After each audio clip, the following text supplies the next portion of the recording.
people in.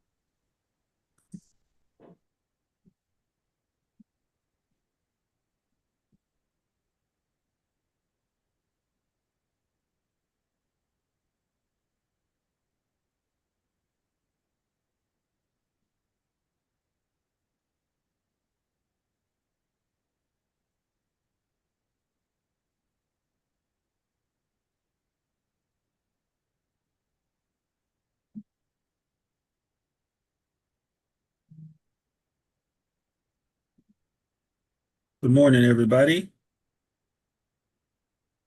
Hopefully, people had a nice long weekend. Hopefully, you had the day off yesterday. I know some people didn't, but all right.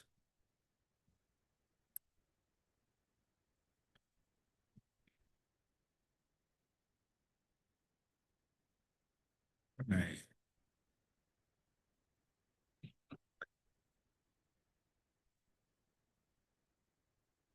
So, a little quick icebreaker I had just to ask a question since it's winter time. I'm not a wintertime person. I've been trying to get outside though and like bundle up and try to take my wife out with me. She doesn't enjoy going on walks in the cold, but I'm like, I gotta get some fresh air. So question, does anybody have anything special they do like in the winter to keep themselves like you know, positive? I know winter can be kind of a downtime for people, especially with it getting dark outside quicker. And so yeah, see if anybody has any like things they're intentional about doing in the wintertime to keep themselves positive.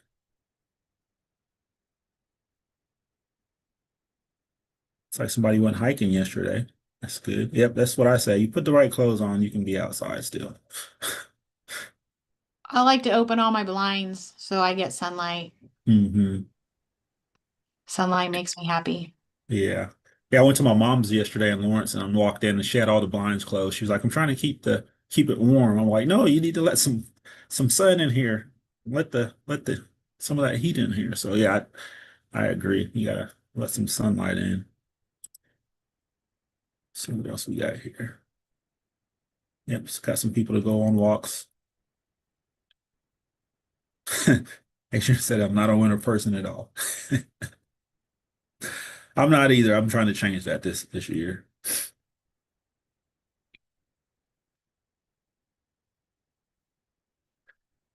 Okay. Tina needs to move south. I got our neighbors, they're retired, they're in their 70s, but every year they leave and go down to Arizona to a retirement community. And I feel like we've been living next to them for, I think, 8 years. And I think every year they leave a little bit sooner every year. Usually it's like Christmas time. This year they left in October. They were gone before Halloween. So yeah, we're gone 6 months out of the year.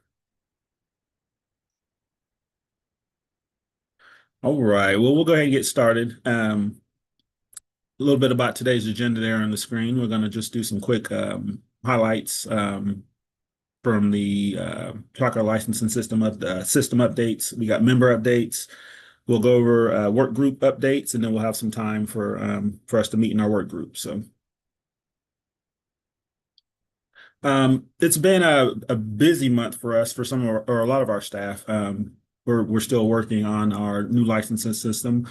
Link right now we've been in UAT since October.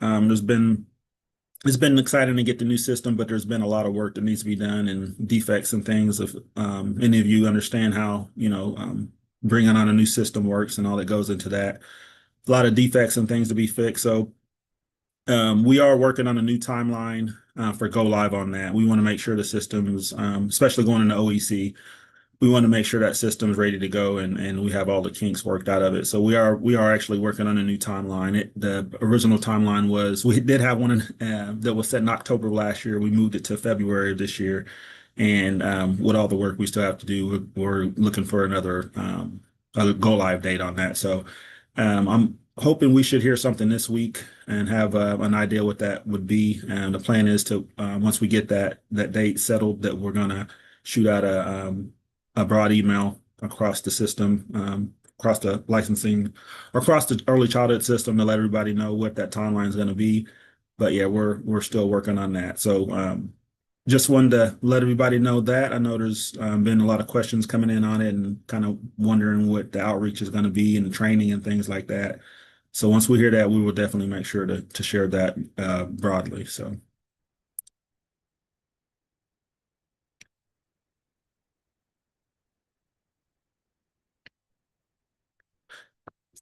next up, we're going to hit. Just want to talk about a little bit about the Office of Early Childhood. A couple of quick notes. I don't know how many of you got the memo that was sent out by the governor's office, but Christy Smith was appointed as the inaugural director for Office of Early Childhood.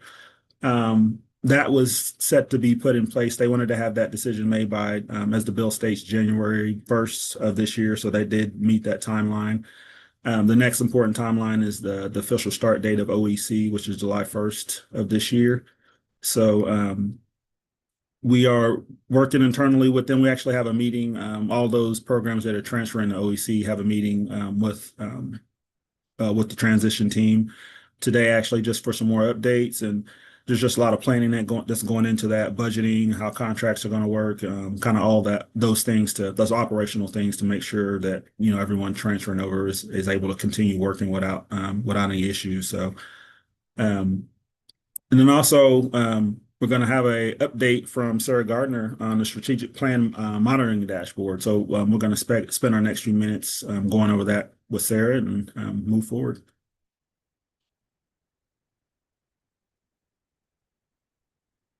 Is that my cue, Jarvis? To Ye- take the Yep, go mic? ahead. Yeah, Okay. yep. Go ahead and take it away, Sarah. Thanks, Jarvis. Hi, everyone.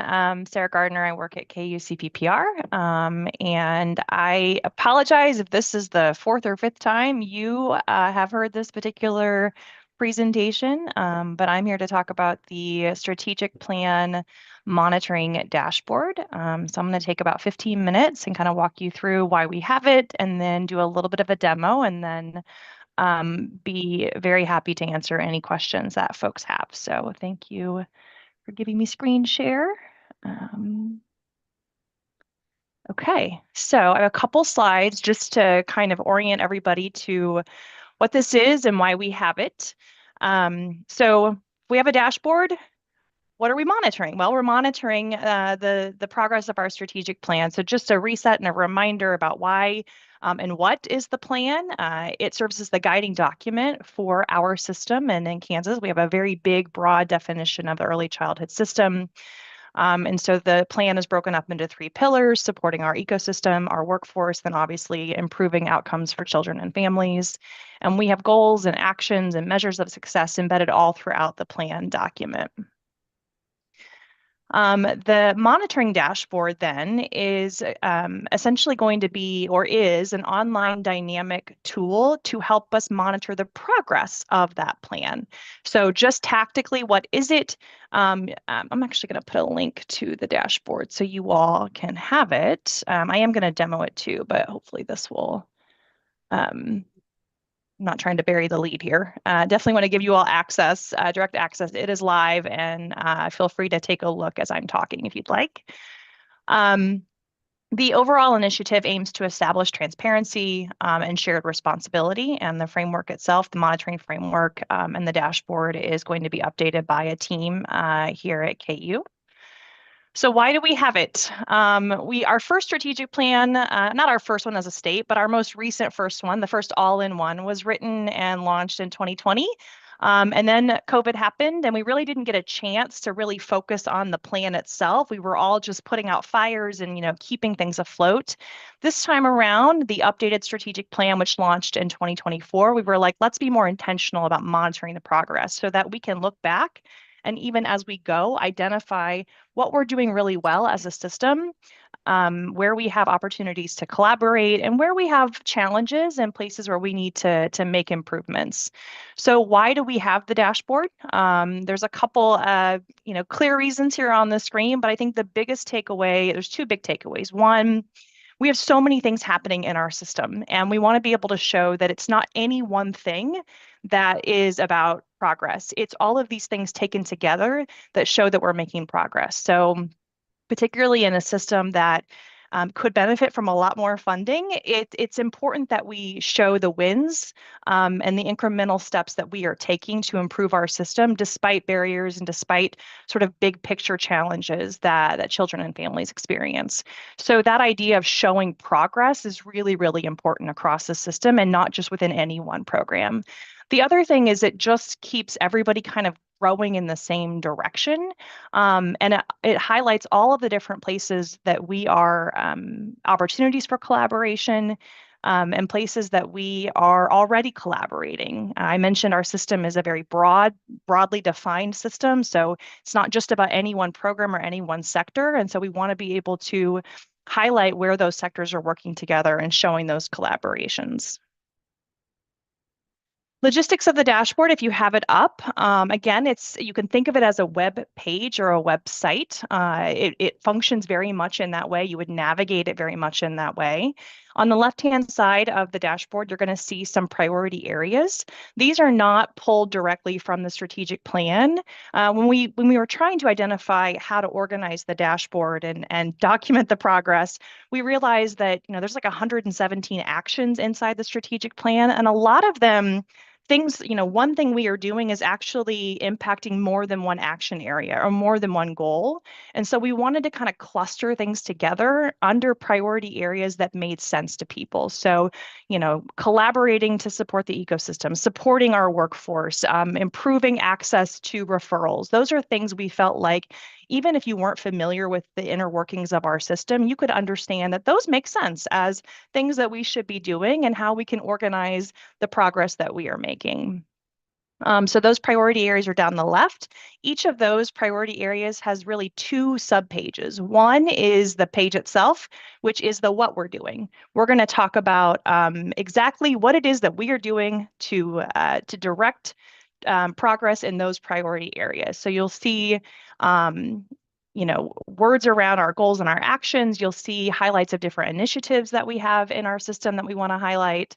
And then the next page is the sort of the meat and potatoes of what we are doing in that priority area. It's the how we are doing. This is where all of the data itself is going to live and where we get the chance to really contextualize multiple data points together to show how that's making progress in our system.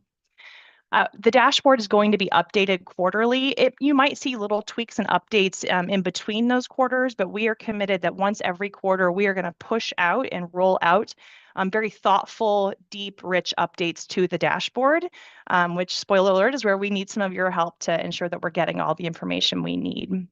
It is live. We have passed that January 16th date, and I'll show you how to navigate there when I do the demo on the All In website. Just some current asterisks, I would say, about the current state of the dashboard. So to be totally transparent, there is a lot of information not on this dashboard. And it is not intentional in any way to exclude some things and include others. We felt like as we were going that it would be too much to ask everybody for all of their information without giving them something to look at to say, oh, this is what we're talking about. This is the kind of stuff we want to see. So what we did is our team at CPPR said, what's the next adjacent information we have access to that we can put up so that people can see what we're talking about when we come to you and ask you for data? There's something to work from. There was something to give you an inspiration of what we need to put on there. So it is by no means comprehensive and has lots of room to grow. And we want partners such as yourself to tell us what information you want to see on the dashboard. The priority areas on the left, those can evolve and change. So because it's a website and it's dynamic, we can add, we can shrink, we can expand, we can do lots of different things to make sure we are as transparent and clear as possible and that we are highlighting as much as possible. So I did a demo for our friends at Casito on Friday and thought, supporting the workforce is one priority area. We might want to go a step deeper and talk about all of the resources that we are providing to the workforce. Maybe that's its own priority area because it's such a robust thing and we want to make sure we give it plenty of room to breathe and plenty of room to highlight all the things we're doing. There's a couple pages that talk about bright spots and opportunities. Lots of room for us to grow there. So things that you all are doing really well, or you want to highlight things that your communities that you're supporting are doing. Those are things we want to definitely flesh out some more. And then, You'll note it's a lot of statewide information right now. That is because that's kind of the lens we had as we were building this initial MVP, but there's no reason it has to be statewide information. That's not the intent necessarily. If we can highlight what local coalitions, what regions are doing that is really exciting, we want to put that too. So as you're thinking about how you might contribute to the dashboard and you're saying, well, I work at the local level, I don't have access to state level information, that we want that local stuff too. We want to make sure that we're highlighting what's happening. Even at the local program level, it doesn't have to be something that's implemented statewide for us to highlight it on the dashboard. So with that, I am going to go to the dashboard and show you a few things about how to interpret it and look at it.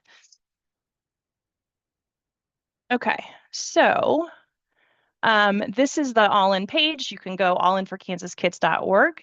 You're going to hover over to the About, and there's a couple places where we highlight the strategic plan. You can click on Strategic Plan Dashboard, and this is the page that you will arrive at.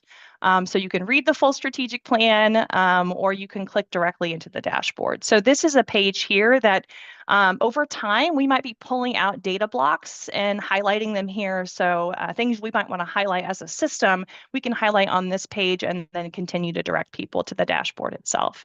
So if you click on that dashboard, this is the link I put in the chat.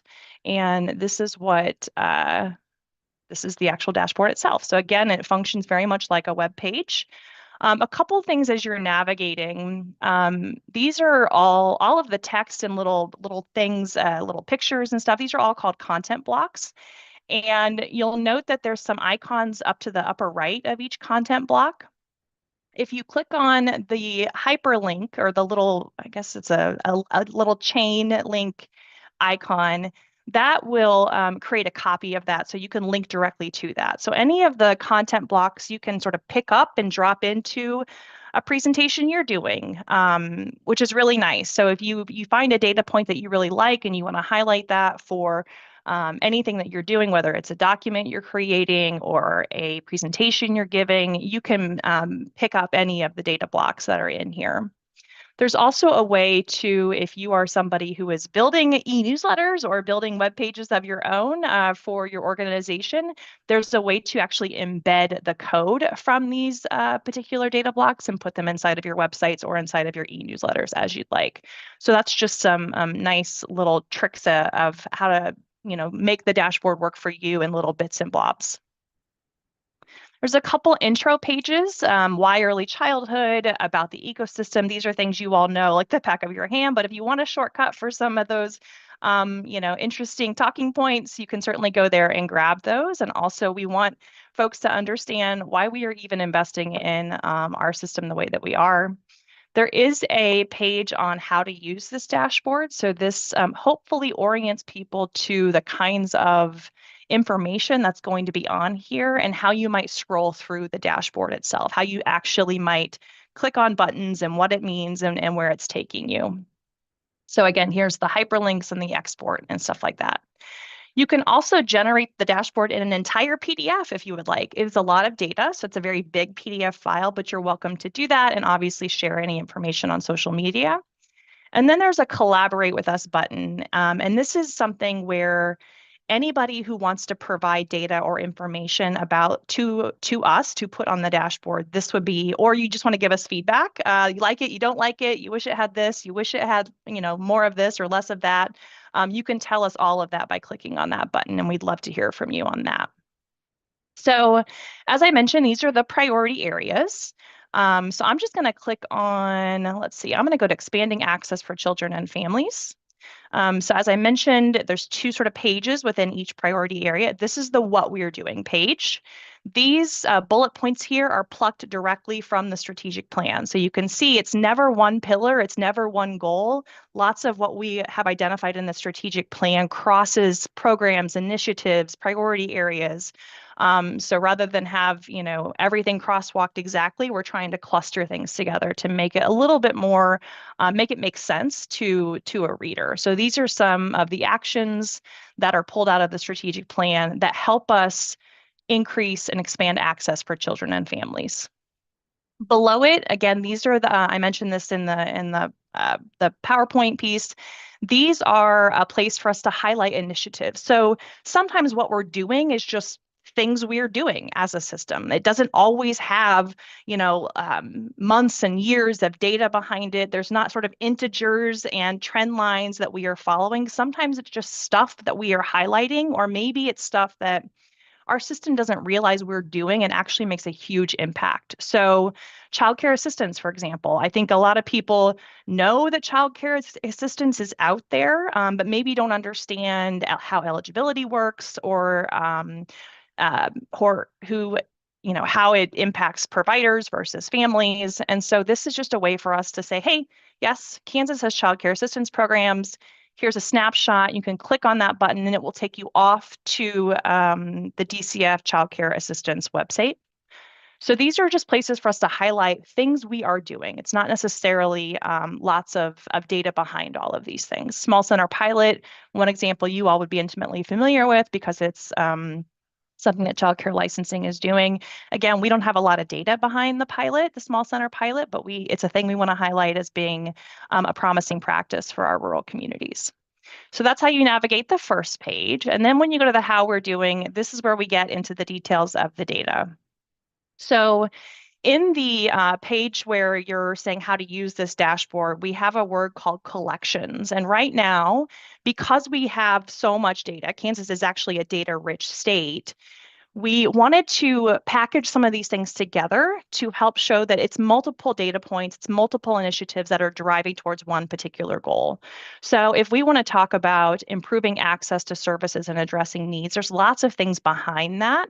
And so we use a feature called a collection. So anytime you see things where you've got this left and right sort of teal and white arrows, that's your sign that you're going to actually click on those to scroll through those to see the different data points that are supporting our progress towards this particular goal or action that we are highlighting. In this case, it's improving access to services and addressing needs.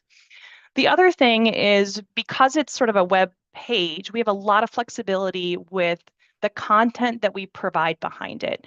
So data itself can often just be flat, or maybe somebody doesn't understand what that data means. And so the beauty of the dashboard is we get to really contextualize everything, and we get to create content that helps explain and provide context for why these things are programs that we do, why it's data that we track. We really get to help shape someone's understanding of this data and the information that they are seeing, which I think is really important because our system is complex. And if you don't understand why developmental health screening and how childcare supports poverty relief, like those are things that those are stories we can tell and narratives that we can drive as a system using this tool. So all of this is text that we can adjust and we can write. Then we get to the data itself. And so what do I mean by data? A lot of times people think that means, evidence-based reports and evaluations. And yes, those are wonderful and we love those and we want to highlight those when we have them. But sometimes it's just something we've done, and sometimes it's just a single data point. The beauty of My Sidewalk, which is the tool that is what this platform is that it has access to a lot of publicly available data. So for example, when we talk about improving access to services and needs, families' access to health insurance is a key part of this. And so this is data that is actually publicly available, and we can see and we can pull this in and highlight and again frame and put this into context why this matters. So these are actually data points pulled from the publicly available data source behind this information. So that's one way you can think about data.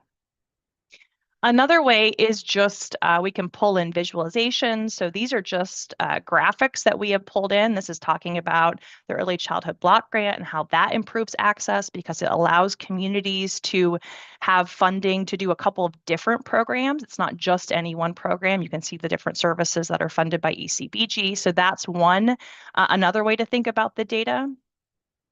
And then we have maps as well. So there's lots of different ways you can think about adding data or communicating the data on the dashboard.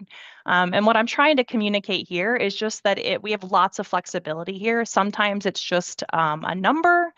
Sometimes it's a map, sometimes it's just information. And we want to be able to communicate all of that and not really be too precious about the level of perfection of the data. It doesn't have to be in a formal evaluation report for us to highlight it on the dashboard. So here you can see we've highlighted, thanks to the great efforts of folks on this call and across the state, how many new licensed childcare slots that we have added as a state. I think that is kind of what I wanted to share. There is the big takeaway here is that the data can take a lot of different shapes and forms, and we have a lot of room to grow in terms of communicating the breadth and depth of the system and all the great work that is happening across the state. So I think the only other thing I would like to share before I pause for questions is how to actually contribute to the dashboard itself. So if you click on Collaborate with Us, and there's a couple different places where that button lives, there is, you'll come to, this is really a smart sheet form, and this form comes to our team at KU. This is where you can provide feedback of all shapes and sizes. So maybe you just want to tell us you like it. Maybe you want to tell us you don't like it. This is the place you could do that. Maybe you actually want to say, oh, I have data. I've got information on how many new providers we have added in Sedgwick County.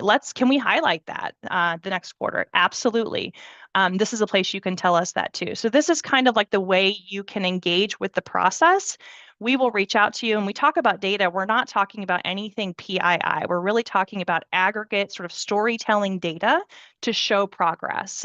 So if you say you've got information you want to put on the dashboard, we'll set up a call with you. So this will be the form you fill out to kind of get our attention. We'll set up a call with you. And then we'll talk about what do you have? Where would you like that to live? How would you like to frame and contextualize that information? And then we'll do the work of mapping it to how that fits with the strategic plan and ensuring that that your work is getting the credit that it deserves in moving us towards the goals of our strategic plan. So one example on the panel meeting, I think it was maybe last week, seems like a long time ago, Heather Schroepberger talked about Head Start Association, and they have their annual report out. That's something we'd love to say, oh, let's highlight how many Head Start programs we actually have in the state. And let's educate a little bit on Head Start and what it does and the high quality that it provides. So that's one example of a place where it doesn't have to be. It can be something you do just in passing. You do an annual report, you do something normally. That's something we want to highlight on the dashboard to show the breadth and the depth of the progress our system is making to support children and families. So I went through that quickly, Jarvis, because I think a lot of people maybe have had exposure to this. Also, if your organization wants a more detailed demo or you want to give detailed feedback on screen, definitely reach out and I'd be happy to talk through anything of that with folks. So I will happy to answer any questions if they have them, Jarvis. Does anybody have questions for Sarah? I thought that was great. I mean, I know for me, seeing stuff, I think, just with language and like you said, it's not always numbers. So I think that's really useful for people and something we can use to send along to others who want to support the system. I love how it's broken down in these different sectors. And like you said, not just by the pillars themselves, but how they mix and intermingle. I think that's important too, to have them spread across there. So yeah, anybody got questions for Sarah?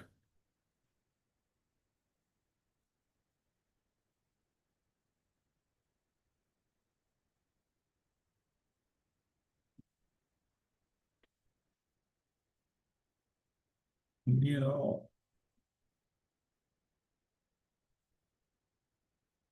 So I think it's great too to collaborate with us, that live collaboration tool you have there.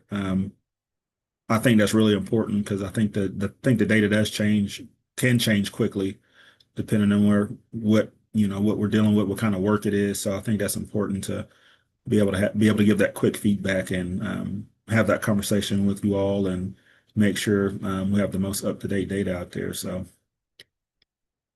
okay. Okay. Well, thank you very much for letting me come and share, and appreciate all of your efforts.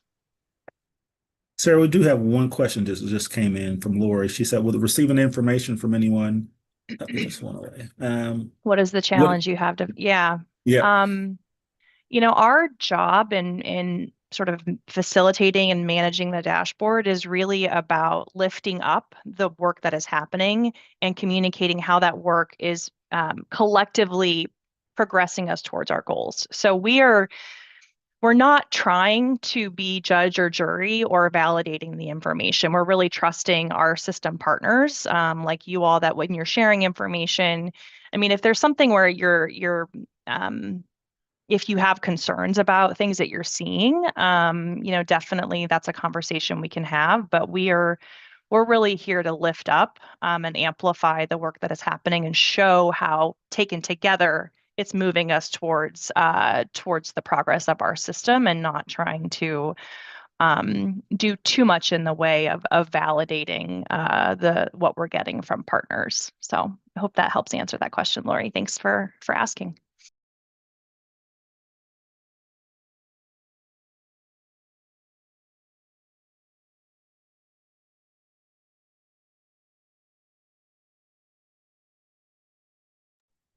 Travis, you're muted.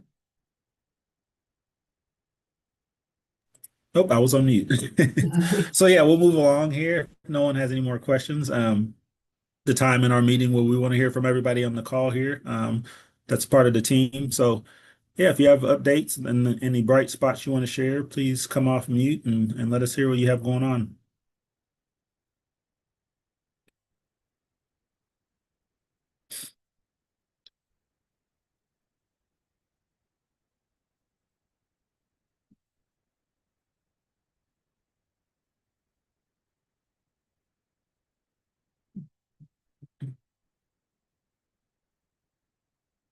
And so I know the winter time can be slow time too. So we've had the holidays and I'm sure people are trying to catch up with things. So so I'll give another few moments if anybody wants to come off, but if not, we'll go ahead and move on to the next part of our meeting.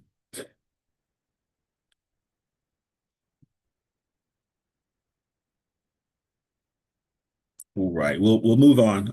I bet we'll have some more stuff to share once we get back in the groove of work. So Megan, looks like we're going to go through and do our updates from our work groups. Yeah, we'll do a quick quick updates before we go back in. And I know it feels like quite a while ago that we were in these groups, so we want to make sure that everybody gets kind of a refresh from their own team, but also again, we can all only be in one group at one time, and so we want to make sure we're sharing a little bit from each group so that if there's I know a few people said I wish I could be in two, and so this is a way for you to be able to be engaged with the other group's work, and if we start seeing overlap, or if you say, oh, I could help with that, this would be a time to elevate those connections. So we can just go in order of what's on the screen. Clayton, do you want to share an update from promotion and marketing of licensed childcare programs? Sure, I'm happy to share. I'll mainly keep it pretty brief, I believe, since the notes were sent out following the last meeting. But also, if there's any members of the group that want to chime in, please feel free. Our last meeting was really productive. I thought we kind of went over what we had discussed in our first meeting about what we want to focus on with the promotion and marketing of licensed childcare programs. And one of the things we had initially discussed was like a approach to different audiences. So what are things we would say to parents versus licensed providers versus unlicensed providers, or like community members? So after looking at that from our initial conversation, we decided to kind of hone in on this idea of talking points and developing, what would we be focusing or emphasizing in messaging to these different audiences. So we decided to break it down into like this idea of four different approaches or sets of talking points for audiences, one being for for parents, one being for current providers that we want to retain as licensed providers. Third was non-licensed providers, and last was community members. So for each of these, we were talking about developing talking points, specifically about the care provided, about the staffing, and also the facility information. So what does it mean for profitability or quality of care, or the safety in the facility, or the expertise of staff? And we discussed developing talking points for each of those different audiences. And that was kind of how we left it, with some homework on each of the members in our group to work on drafting some of those and think about how we would want to approach it. So today we're coming back together to continue developing that, and then work through some drafted language for talking points or perspectives that we would want to emphasize, and then go from there in developing more content. So yeah, that's mainly just a brief overview of the notes that we have. But like I said, if there's anyone in the group that wants to chime in, please feel free. But otherwise, I'll turn it back to you, Megan. Great, thank you. That sounds like a really robust discussion. I feel like might be some connection points with the strategies to retain childcare facilities groups. Jarvis, do you want to share about innovative childcare models? Yeah, so we kind of started off our first couple meetings, really our first meeting, talking about, there's a lot of already cool things going on and innovative things going on in different communities across the state. And so rather than trying to, come up with some idea of our own in our work groups, like, hey, how do we highlight what's going on across the state, those different models that, that are going on in one part of the state that another area may not know about? How do we highlight those to ensure everyone knows what's going on? That way, if they see an opportunity from some other community, they may want to try that in theirs. So our last meeting, we talked about how we wanted to highlight those models, and we took time to think about what models were out there. So a few that we came up with, the childcare zones with small center pilot, like Sarah mentioned earlier, the innovation communities report that's out there. We talked about Riley County childcare incubator, and then also just what different school districts are doing across the state. We feel like I said, those things are already kind of going on. So how can we elevate those so more people know about them? So the kind of idea we had was kind of maybe putting together some kind of one pager or a pamphlet or some kind of a quick read for whoever we're trying to gear that information towards. So they can have that quick information in front of them to make a decision, maybe more about what they want to learn about with a particular model, and a way for them to get more information about that.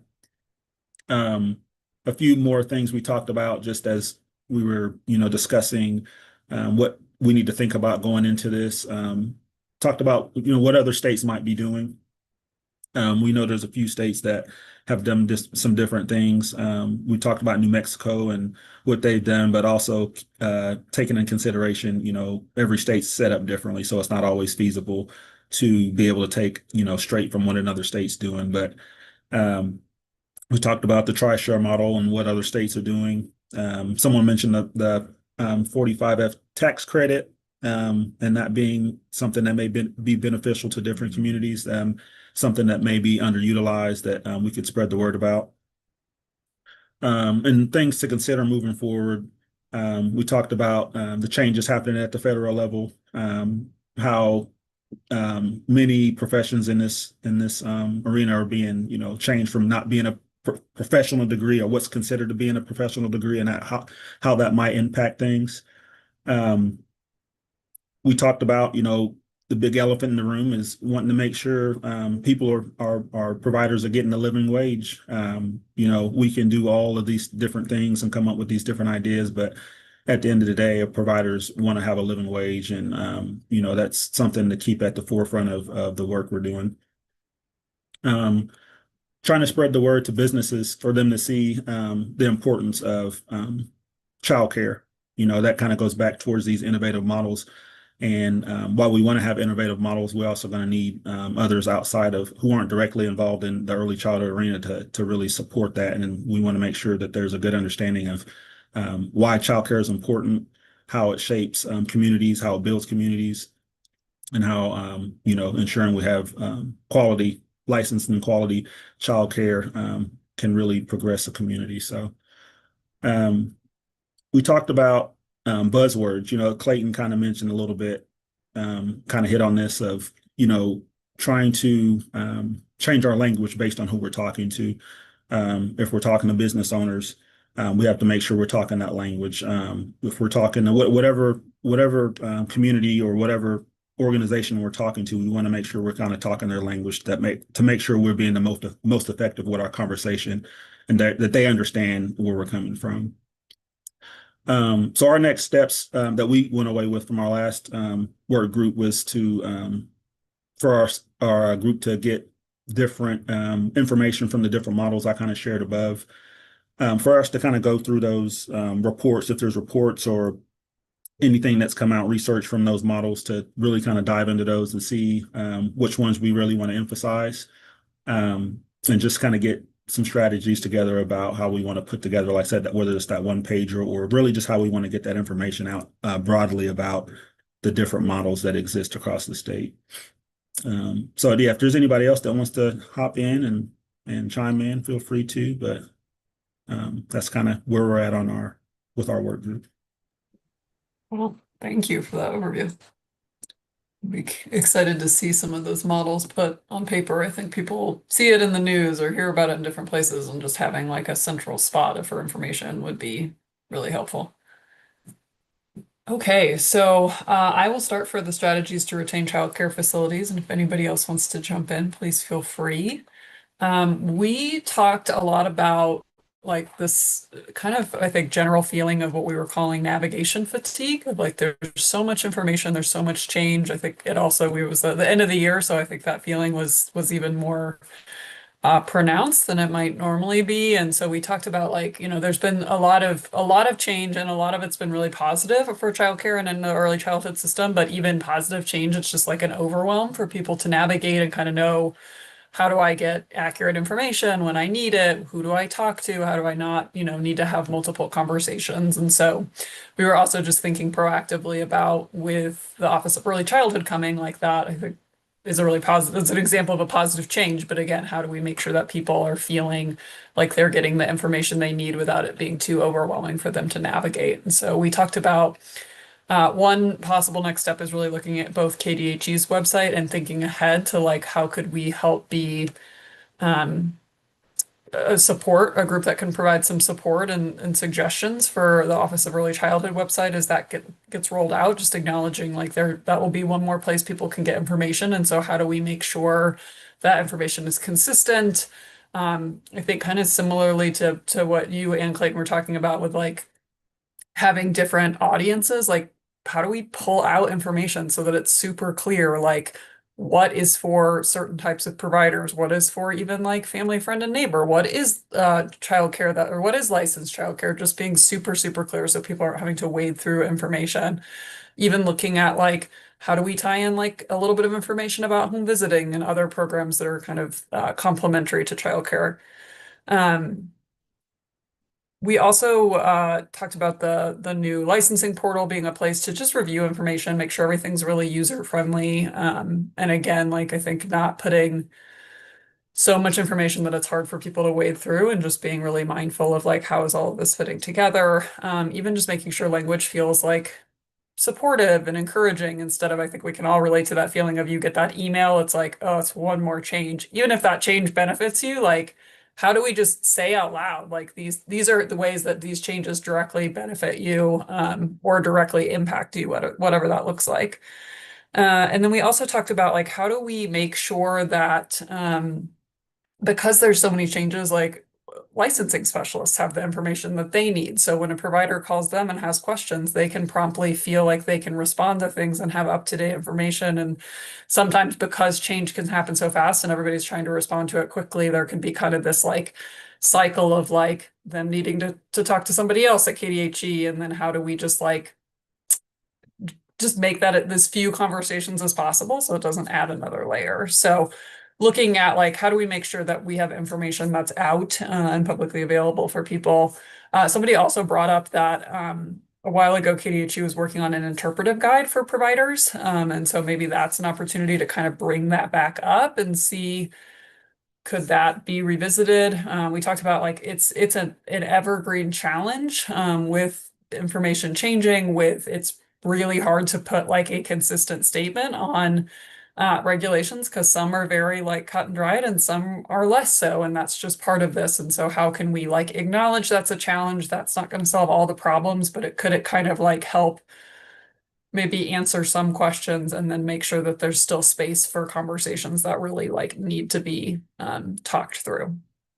So just again, like I think the kind of key terms were like transparency, user-friendly language, and just like acknowledging there's just a lot for everybody to be wading through when it comes to information. And so how can we make what could we do to kind of chip away at that for everyone involved? Did I miss anything from anyone from the group? Okay, great. Well, we will now go into our work groups for the rest of the time. We have until 11:30, so go until then or until it feels like it's a good stopping point for your group.